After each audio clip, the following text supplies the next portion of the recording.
নানা চড়াই উতরাই আর আলোচনা সমালোচনার পর জুলাই অভ্যুত্থানে নেতৃত্ব দেয়া তরুণদের মাধ্যমে আত্মপ্রকাশ হলো নতুন রাজনৈতিক দল জাতীয় নাগরিক পার্টি। নতুন এই দলের আহ্বায়ক হলেন উপদেষ্টা পরিষদ থেকে সদ্য পদত্যাগ করা নাহিদ ইসলাম, আর সদস্য সচিবের দায়িত্ব দেওয়া হয়েছে আক্তার হোসেনকে। যাদের নেতৃত্বে স্বৈরাচারের পতন, যাদের নেতৃত্বে হয়েছে ছাত্র জনতার বিপ্লব, তাদের নেতৃত্বেই নতুন দল। সব মিলিয়ে ভীষণ আশাবাদী দেখা গেছে জাতীয় নাগরিক পার্টি এনসিপির নেতাদের। আনুষ্ঠানিক বক্তব্যে তরুণ নেতারা বলেন, সবাইকে নিয়ে বৈষম্যহীন দেশ গঠনই নতুন দলের প্রধান লক্ষ্য। ঐতিহাসিক মানিক মে এভিনিউতে বিকেল 4টার পর জাতীয় সংগীতের মাধ্যমে শুরু হয় নতুন রাজনৈতিক দল আত্মপ্রকাশের আনুষ্ঠানিকতা। কিছুক্ষণ পরেই মঞ্চে আহ্বান জানানো হয় নতুন রাজনৈতিক বন্দোবস্তের শীর্ষ নেতাদের।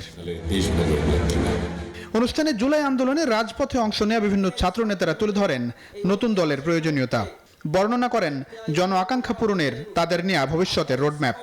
জনগণের আশা আকাঙ্ক্ষা থেকে আজকে নতুন রাজনৈতিক দল উত্থান করতে যাচ্ছে। রাজনৈতিক সুস্থ প্রতিযোগিতা হোক, আমাদের মধ্যে ভালো কাজের প্রতিযোগিতা হোক। যখনই জাতির প্রশ্ন আসবে তখনই যেন আমরা দলমত নির্বিশেষে জাতীয় ঐক্য সামনে দেখতে পাই। নেতা কর্মীর যে অভূতপূর্ব ত্যাগ তিতিক্ষা রয়েছে, আমরা যথেষ্টভাবে মূল্যায়িত করতে সক্ষম হব ইনশাআল্লাহ। বৈষম্য বিরোধী ছাত্র আন্দোলনের নেতৃত্বে হওয়া সেই গণজাগরণ, সেই গণ অভ্যুত্থান, 24 জুলাইয়ের গণ অভ্যুত্থানের মধ্য দিয়ে আমরা এই বাংলাদেশের নতুন রক্তক্ষয়ী ইতিহাসের একটি সমাপ্তি ঘটানোর স্বপ্ন দেখতে পাচ্ছি। নতুন দল সামনের দিনগুলোতে ঐক্যের রাজনীতি চালু করবে বলে প্রতিশ্রুতি দেন হাসনাত আব্দুল্লাহ। আর স্বপ্নের বাংলাদেশ গড়তে রাজনৈতিক দলগুলোর মধ্যে পারস্পরিক সম্মান ও সম্প্রীতির তাগিদ দেন সার্জিস আলম। এই প্রত্যেকটি গুম, খুন, বিচার বহির্ভূত হত্যা, এগুলোর বিচার যেন আমরা ঐক্যবদ্ধভাবে করি। এই খুনি হাসিনার বিচার যেন আমরা ঐক্যবদ্ধভাবে করি। আমরা একটা সুন্দর বাংলাদেশ গড়তে চাই, যে বাংলাদেশে আমাদের মধ্যে কোনো ধরনের ভেদাভেদ থাকবে না। আমাদের রাজনৈতিক পরমত সহিষ্ণুতা থাকবে, মত প্রকাশের স্বাধীনতা থাকবে, আমাদের দ্বিমত প্রকাশের স্বাধীনতা থাকবে। আমরা একটা সমৃদ্ধ বাংলাদেশ গঠন করার জন্য আমরা আপনাদের কাছে কমিটমেন্ট দিচ্ছি। এরপরেই আসে সেই মহেন্দ্র খন। নতুন দলের সদস্যদের নাম ঘোষণা করেন জাতীয় নাগরিক পার্টির সদস্য সচিব আক্তার হোসেন।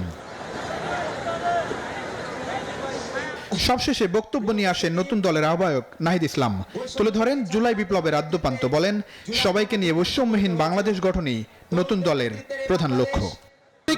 কণ্ঠস্বর প্রতিনিধিত্ব হবে, যেখানে ন্যায় প্রতিষ্ঠা, মানুষের অধিকারের সংগ্রামী হবে রাজনীতির অন্যতম লক্ষ্য, যেখানে সাম্য মানবিক মর্যাদা হবে রাষ্ট্রের ভিত্তি। এখনই সময় নতুন স্বপ্ন দেখার, নতুন পথ চলার এবং একটি নতুন বাংলাদেশ গড়ার। এই নতুন বাংলাদেশ গড়ায় আমরা সবাই প্রত্যেকে যার যার অবস্থান থেকে শপথ করি, ঐক্যবদ্ধ হই এবং আমাদের কাঙ্ক্ষিত সেকেন্ড রিপাবলিক প্রতিষ্ঠার লড়াইয়ে দৃঢ় চিত্তে এগিয়ে যাই। আমাদের দেশ, আমাদের অধিকার, আমাদের ভবিষ্যৎ, আমাদের সেকেন্ড রিপাবলিক অধরা কোনো স্বপ্ন নয়, এটি আমাদের আজকের দিনের সামনের বাংলাদেশের প্রতিজ্ঞা। আমরা কি সবাই প্রতিজ্ঞা করছি?